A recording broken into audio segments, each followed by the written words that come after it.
సరే, నీకు చిన్న కథ చెప్తా. రాజుగారి పళ్ళ తోటలో పనిచేసే ఒక రైతు కథ. అతని పనేంటో తెలుసా? తోటలో రకరకాల పండ్లు పండిస్తూ ప్రతిరోజు రాజుకి ఏదో ఒక రకమైన పండు తినిపించాలి. ఒకరోజు రాజుగారి కోసం గ్రేప్స్ తీసుకెళ్తాడు. ఆ రోజేమో రాజుగారి మూడు అస్సలు బాగుండదు.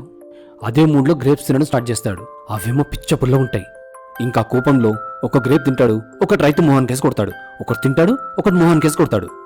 అలా గ్రేప్ మొహాన్కి తగిలిన ప్రతిసారి థ్యాంక్ యూ దేవుడా, నా మీద దయ చూపినందుకు అని ఆ రైతు దేవుడికి దండం పెట్టుకుంటుంటాడు.